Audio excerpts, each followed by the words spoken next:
Thank you, everybody, for joining us at the Shakespeare Beyond Borders Alliance Equality Shakespeare Festival. I'm Chris Laoutaris, and I'm joined by Dr. Rowan Mackenzie, who is a fellow co-chair of the Shakespeare Beyond Borders Alliance, and Dr. Yasmin Arshad, who's co-creating the Equality Shakespeare Initiative with me. Thank you so much, everybody, for joining us today for what promises to be a fascinating and insightful discussion. We are thrilled to be welcoming our guests today as we discuss Shakespeare, race and social justice. Our speakers are, going alphabetically by surname, Dr. Trevor Boffone, Dr. Matthieu Chapman, Dr. Carla Della Gatta, Professor Chris Thurman, and Professor Sandra Young. As we've got a wonderfully large panel, rather than provide individual introductions, I could be here all day talking about the amazing achievements of our guests. But I thought, because we've got so much to discuss, we could go around to each of you and you could share with us, who you are, where you're based and what your main fields of interest are. And if we could do that going around by alphabetical order, please. Trevor, would you like to kick off? Hi, howdy from Texas. I am Trevor Boffone and I do work in Latinx theater, and more recently I'd also do Shakespeare stuff, thanks to Carla Della Gatta, who turned me to the dark side of Shakespeare. And Carla and I have edited a book, I put it in the chat, Shakespeare and Latinidad, which looks at this phenomenon of Latinx people in the United States, remixing, playing with, adapting, all sorts of things, Shakespeare. So I will hand it off to I think, Chapman, right? Yeah, Matthew next, yeah. Hi, I'm Matt Chapman. I'm currently an assistant professor and head of theater studies at SUNY New Paltz. I'm a dramaturg, I'm a director, I'm a playwright, I'm a theorist. I also have a memoir coming out next year, so I am now a memoirist. And I also reviewed Shakespeare and Latinidad for comparative drama. I'm not going to say anything that I thought of it. I'm just going to let them sort of twist in the wind until that comes out in a few months. Brilliant. Carla? Well, thank you, Matt. I look forward to that review. Hi, I'm Carla Della Gatta. I'm an assistant professor of English at Florida State University. I co-edited Shakespeare and Latinidad with Trevor Boffone. I'm a theater historian and performance theorist. I'm also a dramaturg as well.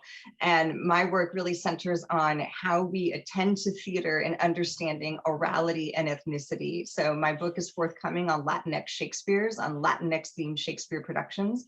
And I'm so excited to be part of this conversation. So I will pass it off to Chris. Yeah, Chris. Greetings, everyone. I'm Chris Thurman, and I'm the director of the Tsikinya-Chaka Center, which is actually a research unit at the University of the Witwatersrand in Johannesburg in South Africa. But I'm based in the Western Cape, where I have a desk in the props department, or the storage division of the Drama Factory, which is a theatre in Somerset West. I mention that only because, as Matthieu and Carla were introducing themselves, I'm reminded that probably the best way to describe me is somebody who has an English studies background, but has slowly but surely over a couple of decades tried to make himself a theatre scholar or theatre historian. Not yet successfully, but I'll keep on trying. You're doing very well. Yeah, Sandra. Thank you. And thank you so much for the invitation to be part of this conversation.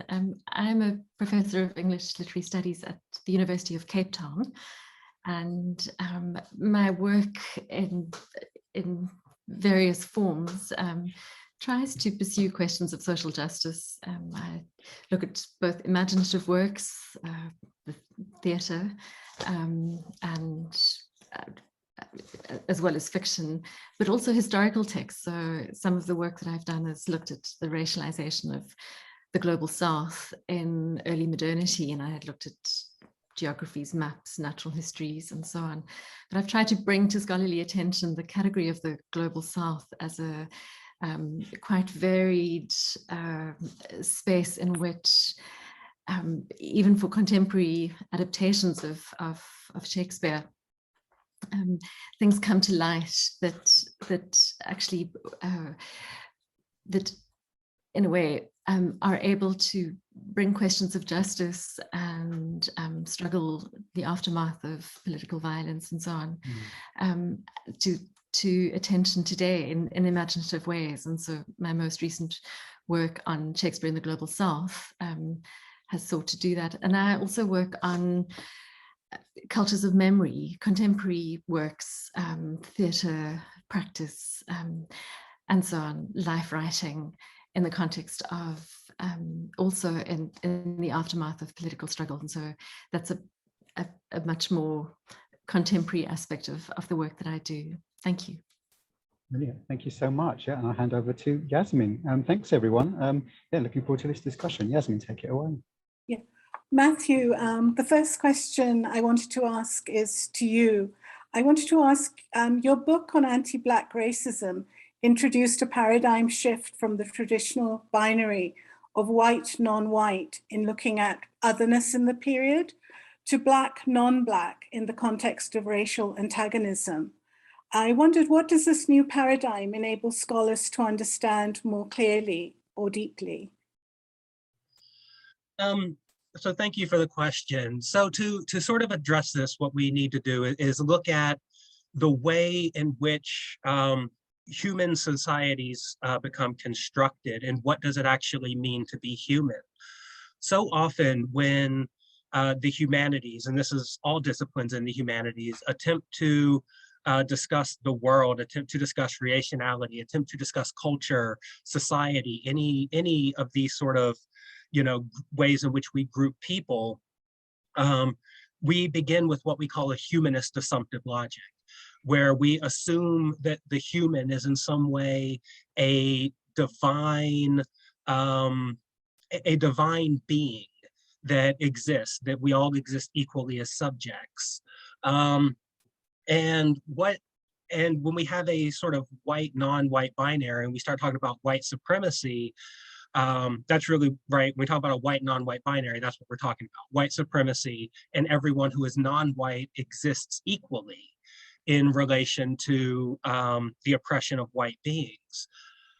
And if we sort of adjust the way that we think about how the world constructs itself, how societies construct themselves, what we're really looking at are relations, power relations, family relations, the ways in which beings relate to one another. And society is typically composed of two types of relations, the filial and the affilial. So when we look at affilial relations, we're looking more at what has long been called sort of the public sphere, the institutions, and the ways in which we relate to each other through institutions, whether that's a politician and a constituent, whether that's an employee and a boss. But then we also have filial relations, which is the actual relations between family. Typically, we look at this through blood, but it can also be through tribe or through marriage. So when we start to look at the world in a way that challenges, right? And one of the things we do is we assume that all humans have access to both relations of filiation and affiliation. But what happens when we start to look at the ways in which structures of filiation and affiliation form? And one of the things we start to see is that not all beings have access to what we would call filial relations. And not all beings suffer equally under affilial relations. So specifically looking at chattel slavery in America, we see an institution where Black beings were denied either both a patrilineage and a matrilineage. They had no filial relations. The child of a slave is not a child, it's a slave. So it has no claim to a mother or father. So then we can start to look at a paradigm in which some beings don't have access to the relationality that structures our societies. And what we start to see is that initially when you're looking at Afro-Pessimism specifically, you get scholars like Frank Wilderson, who said that Africans went into the ships and came out as Black. Essentially positioning the hold of the slave ship, the Middle Passage, is the rupture between Blackness and humanity, that forced mobility and then the disruption of the homeland and the claim to the homeland is what rendered these beings inaccessible to the relationships that structure humanity. What my book does is says that that's not actually the case. that if there was any recognition of the Black beings' Africanness, their capacity to claim a homeland, they wouldn't have been put in the ships in the first place. And how do we know this? Well, because we have centuries, both of anti-Black forced mobility and slavery from the trans-Saharan slave trade, from the Indian Ocean slave trade, but also we have multiple encounters between beings of varying human races, varying national identities, varying religions, all across early modern and medieval Europe. And yet when England and Spain encountered one another, there wasn't an immediate, these things are slaves, we can do with them as they will. These beings met with a presupposition of humanity, that both sides had a culture. So what we can see is that even across lines between white and non-white, affilial and filial relations are recognized. They may be denigrated and they may be challenged or begrudgingly accepted, but they are still recognized. When these beings encountered Black sub-Saharan African flesh, that consideration was never granted. So now we end up in a situation where we are looking at something like social justice under a humanist framework, where we are assuming that all races have equal access to both society and justice. So what happens then if human society is already just? It is just decided that justice is anti-Black. And I think that becomes one of the questions that we see consistently answered in a way that reaffirms the incapacity for Blackness to be recognized as human. We see it constantly through whether it's police violence, whether it's through, the simple fact of Black skin means my home is worthless, right? Those very institutional relations are not recognized. And therefore the suffering isn't recognized and isn't necessary. No recourse or no redress is necessary to suffering inflicted on Blackness, because human society has decided that Blackness is not human.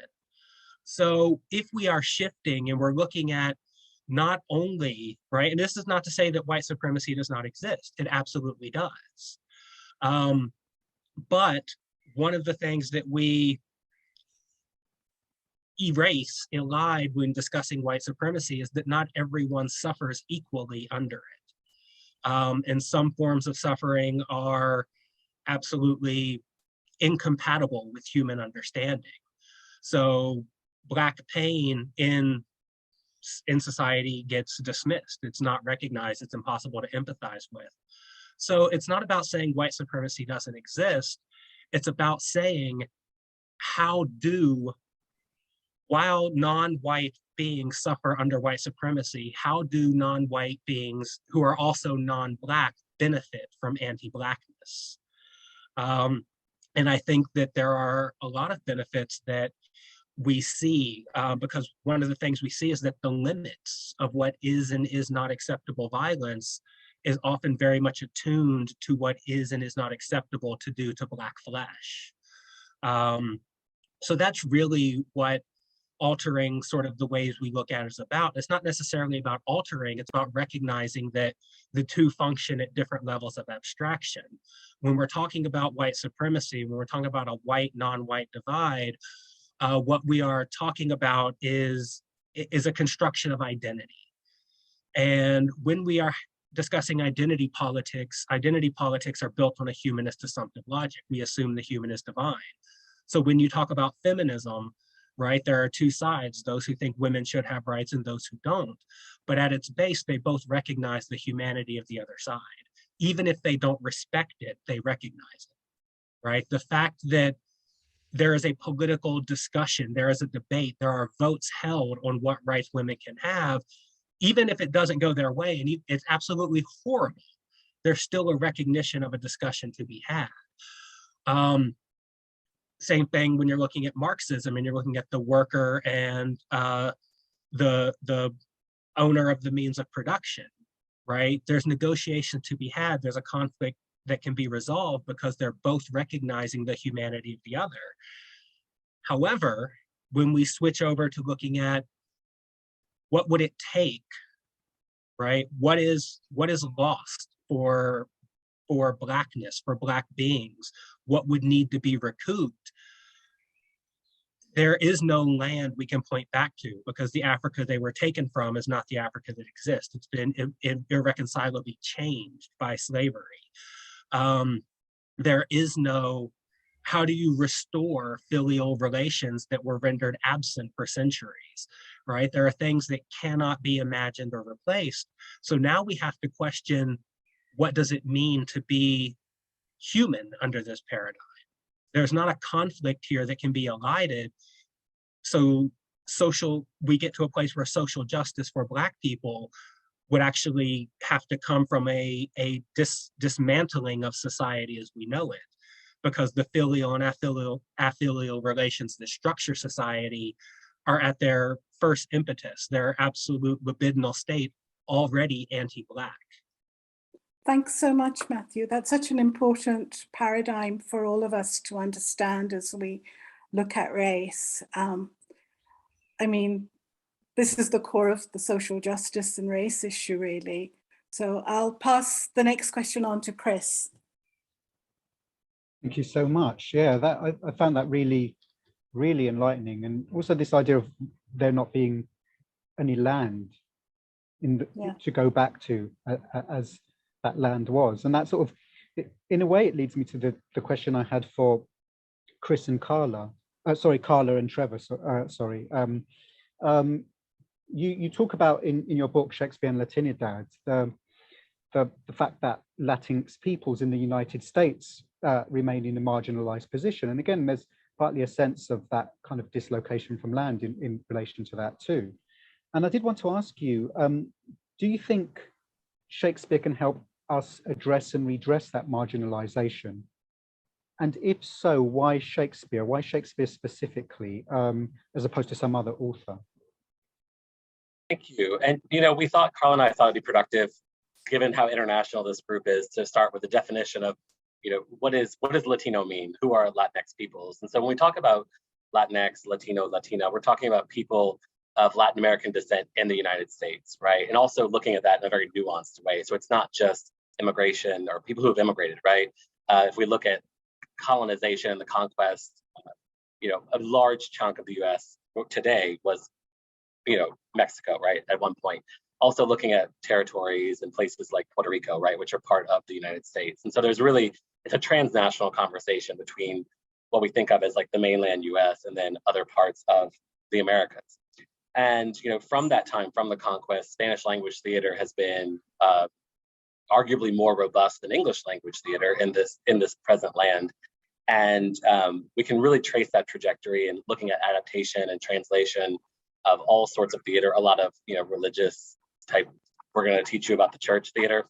And then we get to like 1965, when really this true like Latinx theater movement starts with Puerto Ricans in New York, that area, and also in California in the Southwest with Chicanos. And it really, from that moment, 1965, it's really been a social justice oriented theater, which brings us to our good friend Shakespeare, which Carla is going to take the baton right now.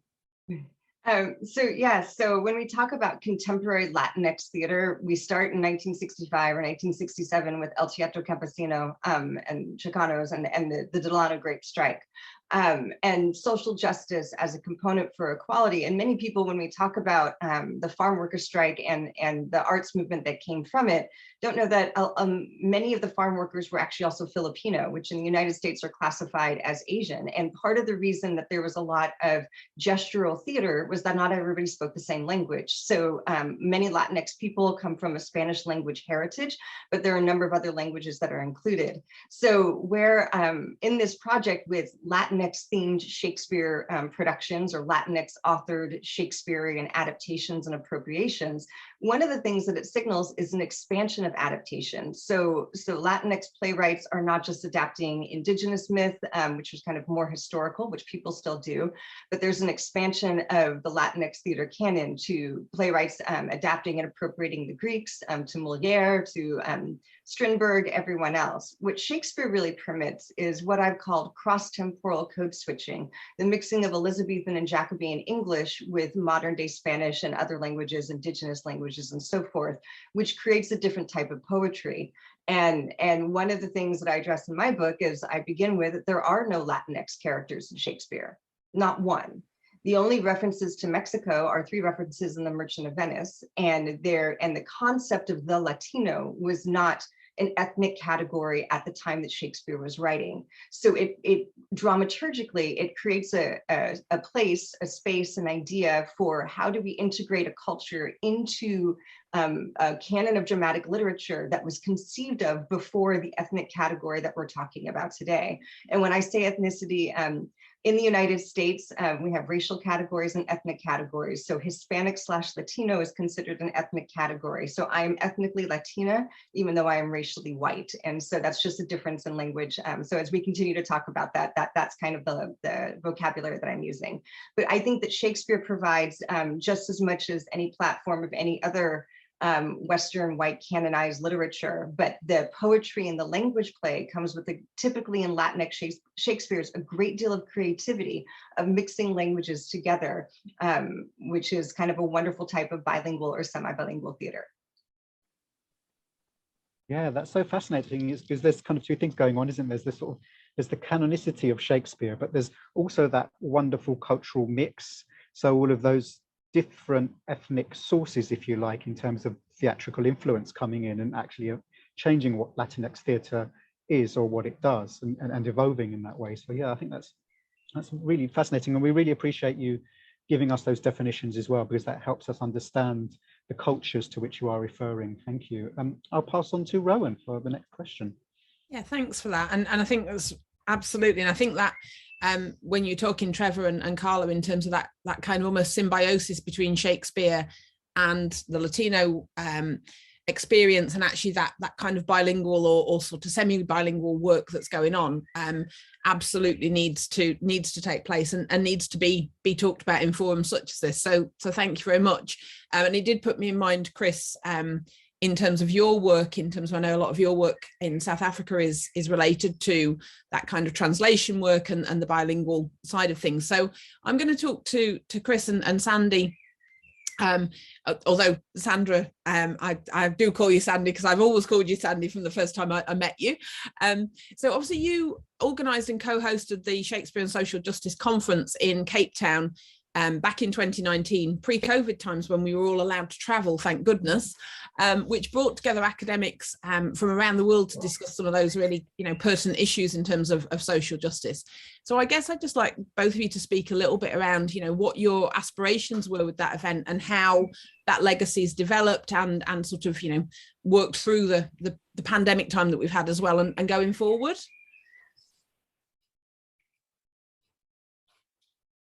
Might be worth mentioning that unlike Trevor and Carla, Sandy and I have not quite planned who would say what first. So I think that's going to be my introduction to Sandy, and I'll give her the baton to give a first response, and then I'll follow her.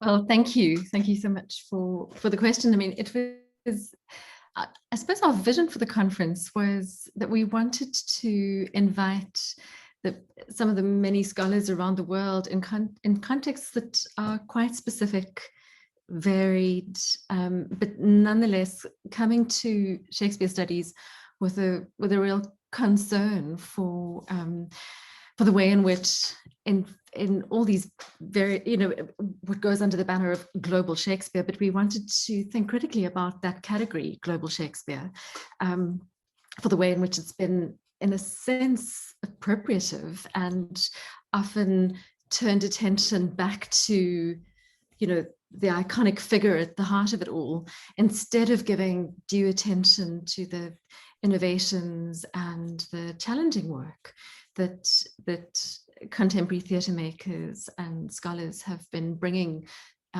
to the field. And so we wanted to produce we wanted to think of a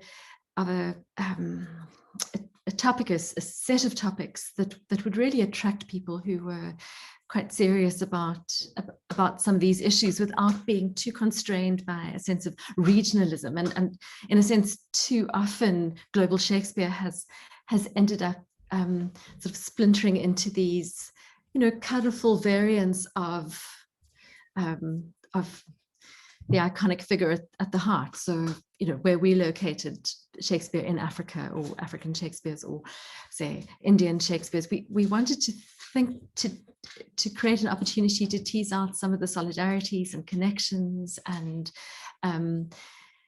so the question of social justice became something that seemed really compelling, and more so as we planned it. And of course, if I say so myself, we were right, because the colleagues who came and participated in those conversations offered really rich expressions of these inquiries, so much so that we were able to put together 2 edited collections, one of which ended up being, taking on its own life through Shakespeare Bulletin, with the help of my co-editor, David Sterling Brown, in which we looked at questions of social justice in contemporary performance. And there was we really thought carefully, and our contributors offered challenging, rich inquiries into racial justice in particular, but there was disability studies, and that's just appeared. And then Chris and I have been co-editing a volume which, Rowan, your work is part of, as you know, and perhaps Chris might want to come in and say more about this, but we've called it Global Shakespeare and Social Injustice Towards a Transformative Encounter. And part of the spirit of that title, that sort of focal point, was to acknowledge the transformative contribution of the work that scholars and theatre makers are doing today, so that it becomes an opportunity to reflect critically on the transformations that are happening within the field, as opposed to, turning it all around in order to valorize and venerate the figure who, despite many of our best attempts, still continues to occupy this kind of central focus, which is Shakespeare himself. Chris, would you like to say more? Thanks, Andy. Perhaps just to also reflect on the slight shift in the title of the book, with the emphasis on social injustice as opposed to social justice, which was in the conference title.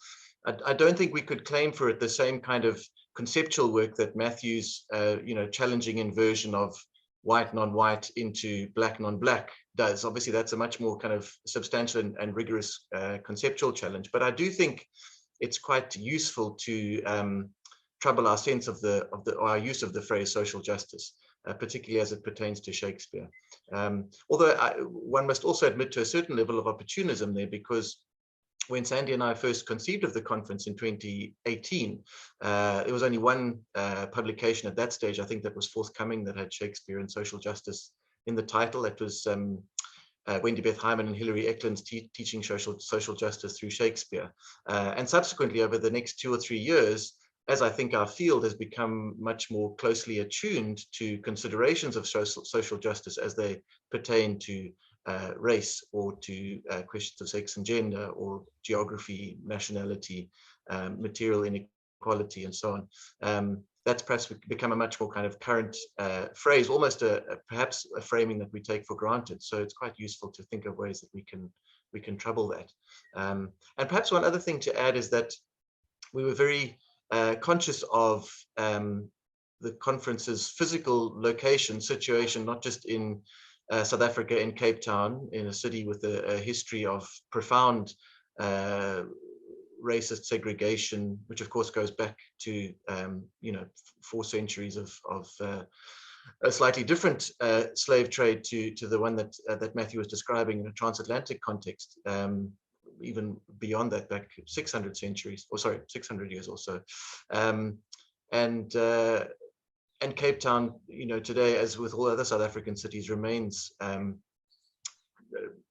trapped. I won't say trapped in, but shows manifest evidence of that legacy. And so I suppose we were without wanting to be too parochial, we wanted to claim some, I think, useful significance to South Africa as a location for testing questions of Shakespeare and social justice. But of course, that does introduce questions around representation or representativity and who speaks on behalf of whom. One of the conversations we had at that conference when it came to Shakespeare scholarship in South Africa was around what effectively amounts to the kind of whiteness of scholarship and the blackness of theatre making or performance when it comes to Shakespeare in South Africa. So that I just mentioned that perhaps as a way of acknowledging the question that's come from Bonnie R in the Q&A box, which I think is a very useful and necessary provocation for us to bear in mind. And so Sandy and I occupy that curious racial demographic, which is white African. So kind of confuse things in a different way to the ethnic racial considerations that Carla was invoking. But yeah, I think it's I suppose my head, here's a little bit of advanced advertising. Sandy and I are now thinking about the next conference that we're hosting under the aegis of the Shakespeare Society of Southern Africa, which will be taking place in May next year, also in the Western Cape. I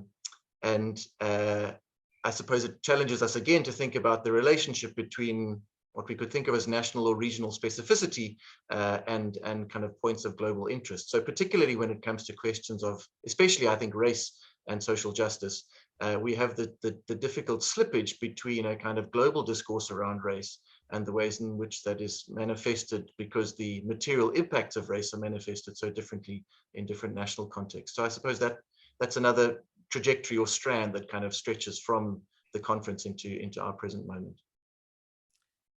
Thank you. Thanks, Sandy and Chris. And I think absolutely, I think that the conference certainly brought up lots of topics that really needed to be discussed. And I think that sort of the difference between the global issues around race and social injustice, social justice, comparative to those kind of localized manifestations that are really important. And I don't think you can necessarily globalize things to the extent of saying that actually things are always seen in the same way to the same degree. And I think, lots of the conversation we're having so far certainly links into that kind of, I guess, tension between the two.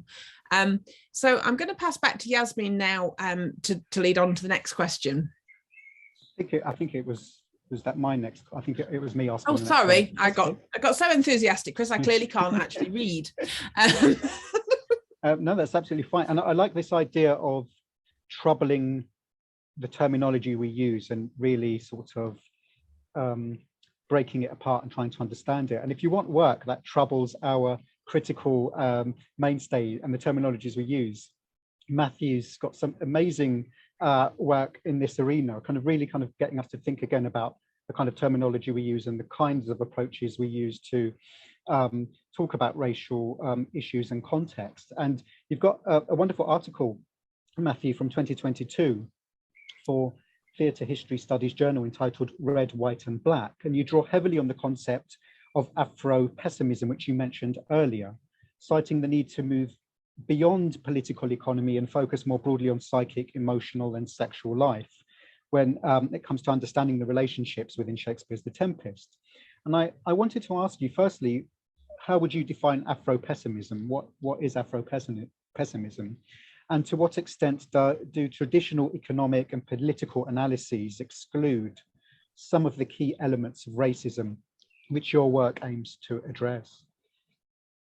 Okay, so to start, Afro-Pessimism is a field of critical inquiry that questions humanity not as a divine, but as a construct, and how that humanity becomes constructed through anti-Blackness, and also posits that basically the paradigm of modernity, the ways in which we understand literally everything about our world, both at a sort of institutional level, but also at a libidinal level, is dependent on this anti-Blackness, and to reconcile this antagonism would mean the end of the world. not the end of the planet, but the end of the ways in which we think and structure modernity and our humanity. So this moves to, you know, levels of abstraction beyond political identity, which is where a lot of work around social justice happens. It's about identity formation. It's about, you know, disability and representation and inclusivity and things like this, which are absolutely have value at some level. I'm hesitant to use the word value. They do something, we'll certainly say, at some level.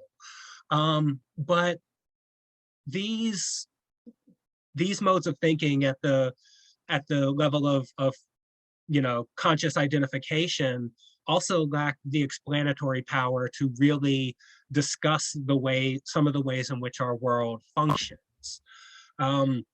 So for instance, right, when we talk about political and economic and institutional, it's very easy to take a concept like Shakespeare and social justice and assume that that is in some way inclusive or progressive.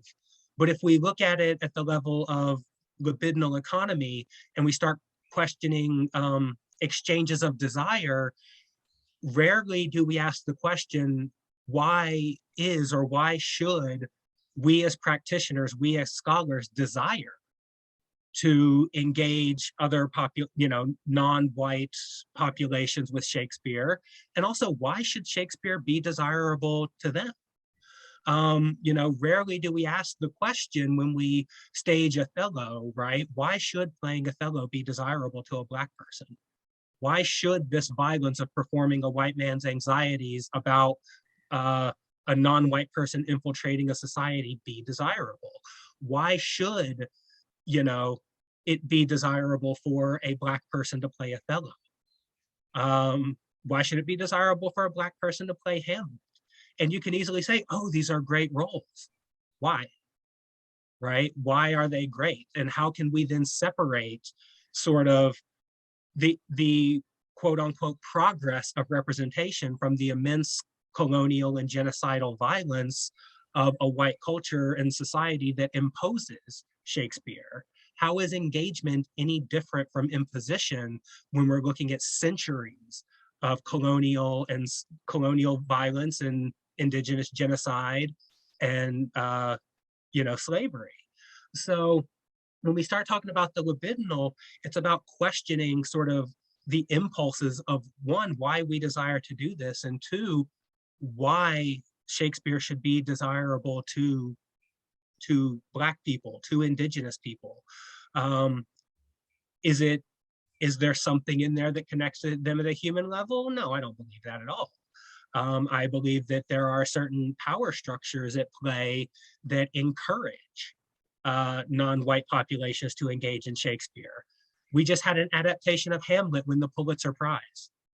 There are thousands of plays by Black playwrights that more connect to Black life. And I'm not saying Fat Ham doesn't, but I'm saying that there is a certain commercial viability, a certain cultural capital that comes from non-white populations engaging in Shakespeare. You know, I'm a playwright myself. I've written 4 plays. The one that's gotten the most traction is an adaptation of Romeo and Juliet. It's by far the worst. It doesn't do anything innovative. It doesn't do anything fun. It doesn't make any real critique. But man, white people love a Black person speaking Shakespeare's words, because then they can slap it on stage and their donos will go, we're doing something progressive. Well, I'm sitting here hating myself a bit because I had to do that to get any sort of recognition. So that's really what it's about. It's about the whys, right? And like, I'm not trying to call anybody out in particular, but I'm looking at a panel on Shakespeare, race, and social justice, and I'm seeing 2 faces of color. So if we look at the libidinal, we can look at this panel and say, why do we think this is acceptable? Why do we think that our voices are the ones that should be speaking on this? Why are we the ones who have been given the authority to speak on non-white people's experiences with Shakespeare? And those are some of the questions, is getting to the desire. Why do we desire these things? And it's something that is grossly under discussed. And again, like I said, representation does have certain value. I question why we give it that value and why I, as a Black man, should desire to engage with and be valued by a society whose very sense of worth and value and ethics are built on gratuitous, immense, unfathomable violence against my being and the beings of people who look like me. Yeah, thank you so much. Those are, absolutely really important questions to be asking, that we should all be asking all the time. It's comes back to that sort of sense of unsettling our critical mainstays, the vocabulary we use, and also just the sense of who is conferring the value. Where is that value coming from? Who's imposing it? Who says something is valuable? Whose voices are making that judgment? And these are really kind of obviously open-ended, but tremendously important questions to be asking. Thank you so much for that. Yeah, those are all kind of very important issues that we all take to heart. And as the Shakespeare Beyond Borders Alliance carries on, these are all sorts of issues that we want to incorporate more and find ways of, we will never find ways of completely answering the questions, but to continue to ask those questions. Thank you so much for that. I'll pass back to Yasmin for her next question. Thank you. Yeah, thanks so much, Matthieu. Your work really speaks to me. And being based in New Mexico right now, I'm also very interested in Latinx Shakespeare. So my next question is to Trevor. In the introduction to Shakespeare and Latinidad, you and Carla write, and I quote, "The Shakespearean canon lends itself to a form of remixing that takes into account Latinx insider-outsider liminality and borderland sensibilities that imagine a new hybrid space for Latinx Shakespeares. This interest in borderlands was also reflected in the Latinx Shakespeares, a Borderlands Drama Symposium held at Texas A&M in San Antonio in Texas in 2018. How does your work engage with concepts relating to borders and borderlands across their various senses, linguistic, conceptual, and also physical?" Thank you. I'll also say really quickly, I'm in a school and there's going to be some noise in a second, maybe not, but I think it's happening. You're getting the full Trevor Boffone experience today.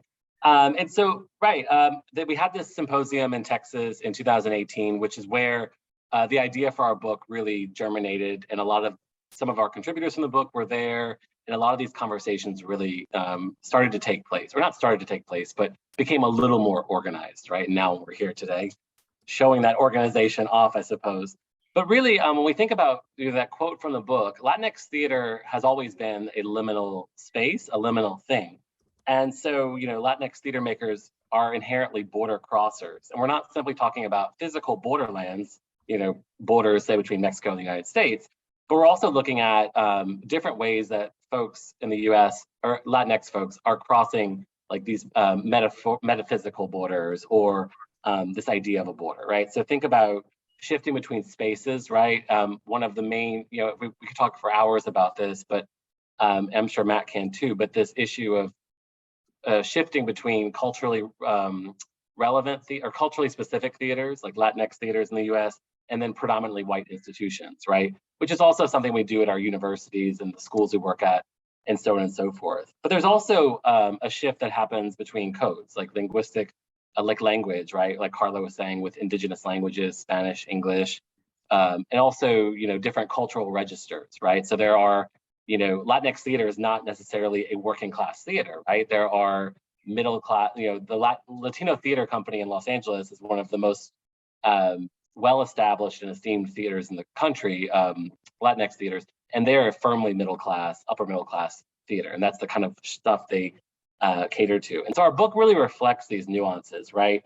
We're looking at Latinidad and this conversation about Latinx peoples being not monolithic, right? It means a number of different things, and something that has historically happened. There it is, everyone.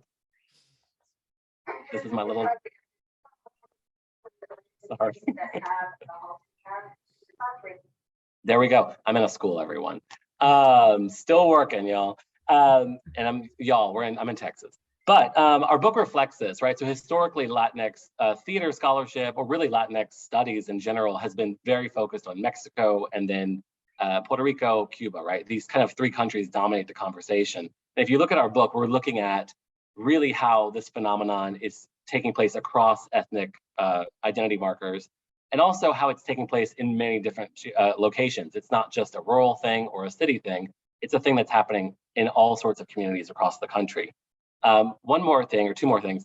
The book really looks at also breaking down barriers of who is a scholar and how do we define what a scholar means, right? So historically, we might look at people with PhDs as scholars, but our book, 2/3 of our contributors work at universities, but many of them are MFAs, right? They're artists, right? And so we have a lot of perspectives that come from artist scholars, right? People that are, you know, when we approach them, they're like, oh, I don't do scholarship. And we're like, actually, you do scholarship.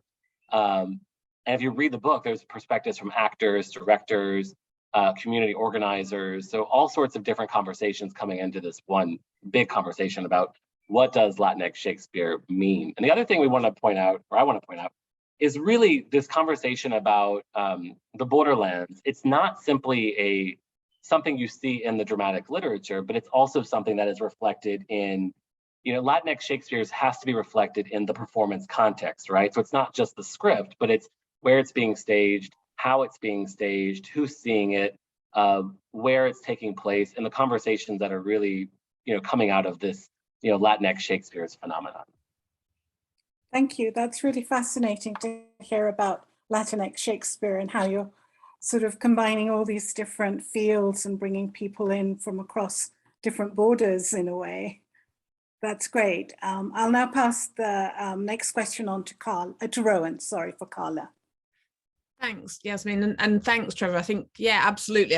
My question links into that conversation around kind of scholarship and I guess kind of community and outreach, and, you know, actually who should have that authority to speak around, you know, what is going on. So obviously a lot of the work in your collection, Carla, explores the way in which Latinx Shakespeare projects intersect with outreach and pedagogy, community. And I just wonder if you can talk a little bit around how your work's engaging with and facilitating approaches to Shakespeare in the classrooms, and in, you know, what ways it's aiming to open up prospects for engaging young people, college students, with Shakespeare, and why you feel that it is important to sort of encourage this community outreach work. And that's a great question. And I do want to begin by saying as well, obviously Theater for Social Justice is incredibly important. And I am on the board, I'm on Matt's board for Shakespeare and Social, the Shakespeare and Social Justice series. And there's a good deal of excellent work of Theater for Social Justice, but we're also cautious about always putting, oftentimes when it comes to theater of people of color, Latinx theater, it may be under the helm of people will refer to it as social justice theater, that it can do a disservice to artists because when you put it under that umbrella, that the dramaturgy, the aesthetics, the complexity of it as art sometimes does not get addressed. And so there have been many critiques by theater makers for decades now about how granting agencies, funding agencies will give money to social justice theater or social justice work, but there are theaters of color in the United States who have been producing all different types of art. And if it doesn't have a specific or explicit political message, oftentimes it's not recognized or given money to or something like that. So aesthetically, it's just something I want to call attention to, that there's a lot of wonderful art that's coming from theaters of color and artists of color that we don't have to refer to as social justice for that reason. But to your question, we do have a chapter in the book that's the dialogue by Roxanne Schroeder-Arce, talking to high school teachers, middle school teachers about the way that they're using oftentimes language when it comes to Latinx Shakespeare's. How do we shift the language, right? And that is, when we talk about racism, linguistic racism is certainly part of it, and the long history of the Spanish language and the Latinx peoples who hail from over 20 different countries, like where that comes into history and our contemporary moment as well. Because it's much easier to say, I don't like your language than I don't like you. And so when you can integrate a contemporary language, contemporary Spanish, for example, and show the flexibility and the malleability of art, and since Shakespeare's in the public domain, we can do whatever we want with his stories, so that makes it really helpful as well. That I think it opens up that type of work. So when it comes to, there are a number of theaters that have community outreach, high school type of projects and so forth, that engage young people, and letting young people who are bilingual, semi-bilingual, who've heard a lot of Spanish, for example, engage and say, how can we change these lines? That might be something that really opens it up. As someone who is bilingual, at least I'm certain more than semi-bilingual, at times in my life, my Spanish has been absolutely fluent. In this moment, sometimes not. But with that, understanding another language and bringing that to my understanding of poetry, of Shakespeare and so forth, I think, and being able to use it in my own work has been incredibly freeing. And I wasn't given that permission as a young person. I didn't know that that was a possibility. But in my high school freshman year drama class, our final thing were freshman originals, and my friends and I did Shakespeare Night Live. And I remember stabbing myself at least 30 times as Juliet. And it was a comedy. I wasn't very funny, so I'm not an actor. But it's the creativity that young people will always take this up. And when Matt is talking about power structures, one of the power structures that's especially dominant are acting methods, many of which have been shaped around Shakespeare. Right, and for my PhD is in theater, and I've taught in a theater department before. And people who want to go into theater are going to have to engage in Shakespeare. So giving a different means and not just these performances as an object of analysis, but a way of integrating and analyzing and making theater is a tool of empowerment, even if the final product sometimes may not be what other people consider to be great art. Brilliant, thanks, Carla. And I think that ability, and certainly my own sort of research interest and my own work absolutely speaks to that idea of kind of subverting that canonical power of Shakespeare where possible, and encouraging people to interweave their own life experiences, their own linguistic experiences, racial, ethnic experiences, I think is so important, and we need to move when, and that speaks back to Sandy's earlier point as well about this idea of Shakespeare as this kind of pivotal point. I'm just very conscious of time, so I'm going to hand back to Chris now, although we could engage in a much deeper conversation around that, but we won't. Yeah, and I totally chime in with everything that's being said as a bilingual speaker myself, and language is the subject of my next question, and it's to Chris. You established the Tsikinya-Chaka Center for the study of Shakespeare, transnationalism and multilingualism. And this is a nice opportunity to hear more about that. What role do you see this playing in proactively tackling issues of race and social injustice, and what kind of collaborations and projects is the center currently undertaking?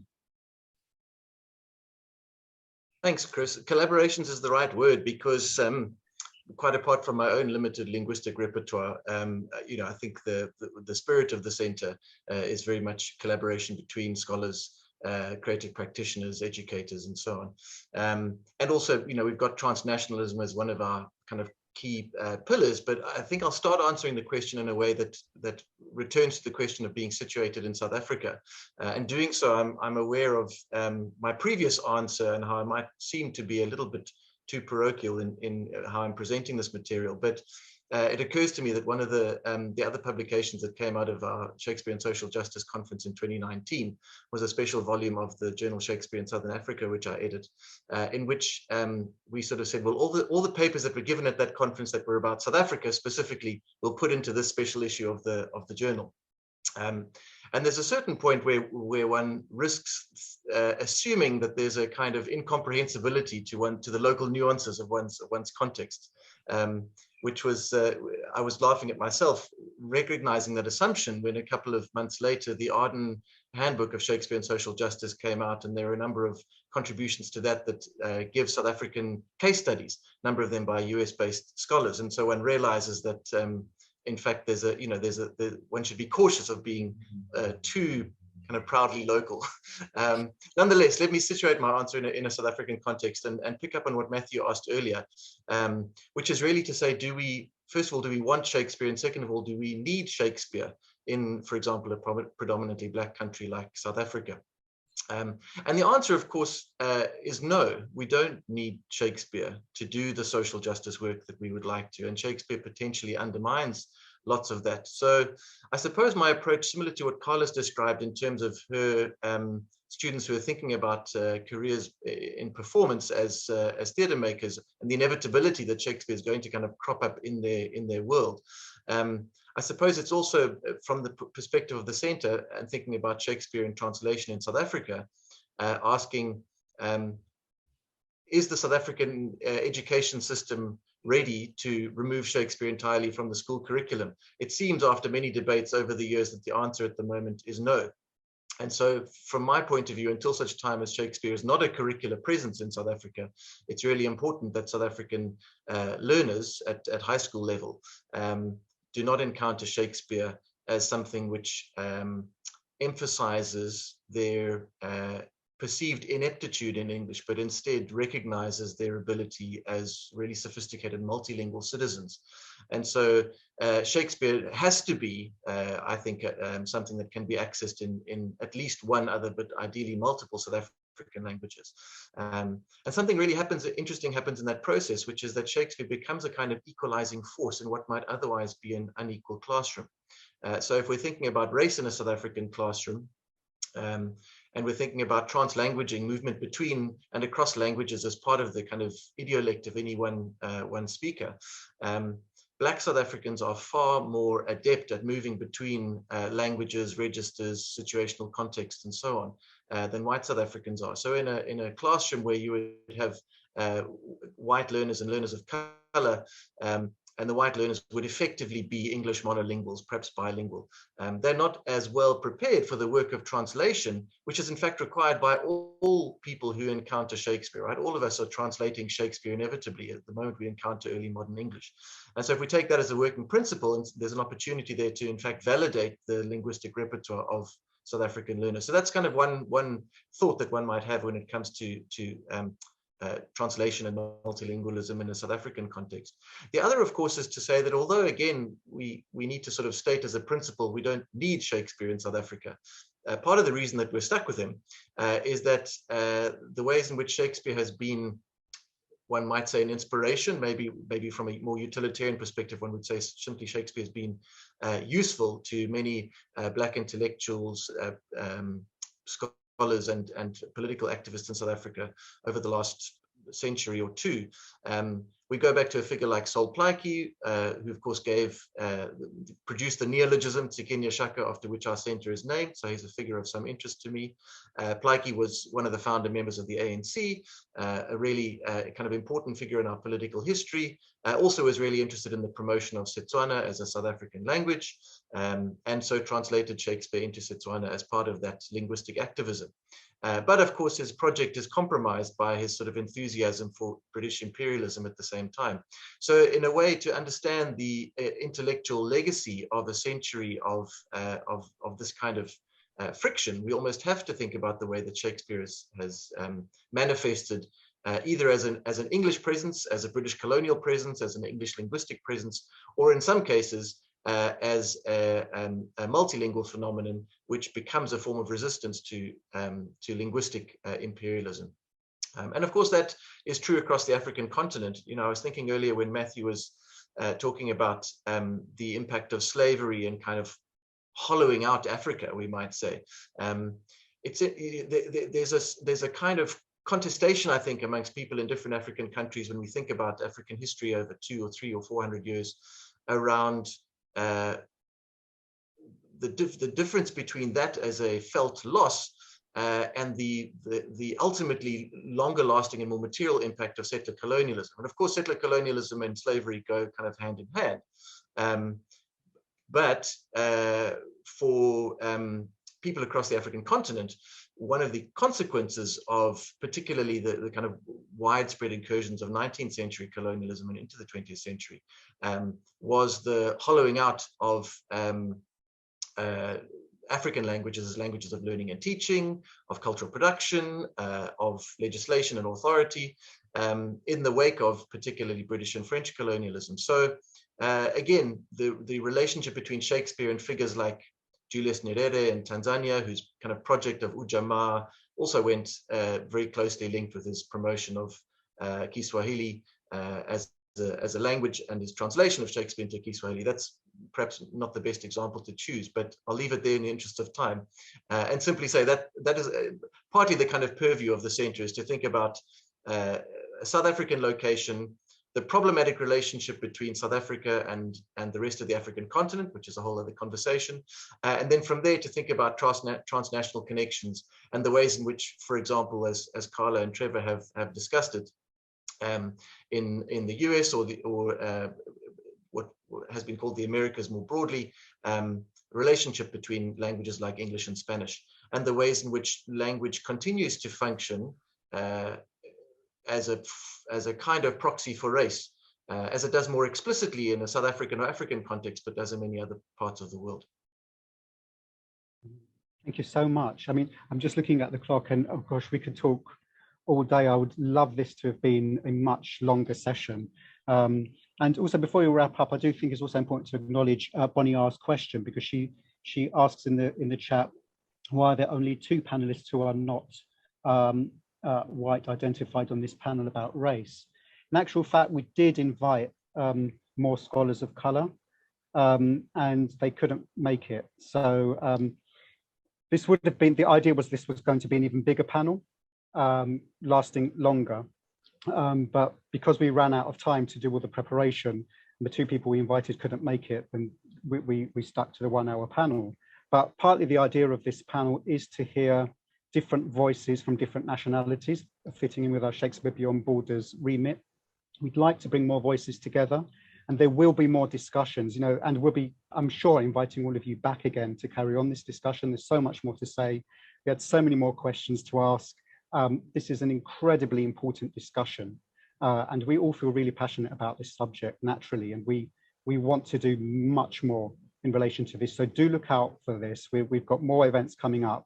I'm sure you'll be hearing from our wonderful esteemed speakers again in future events, and we'll be inviting many more people. We've got a huge list of people we want to hear from different nationalities and different backgrounds, working in different fields. And this is what we love about what we do here, is just bringing all those voices together. So we're so grateful for all of you for joining us, and to everybody who's watching and engaging with what we're doing. We're truly appreciative. Thank you so much, everybody. And yeah, we'll sign off. Thank you very much indeed. Thank you. Bye-bye. Thank you. Bye. Thanks.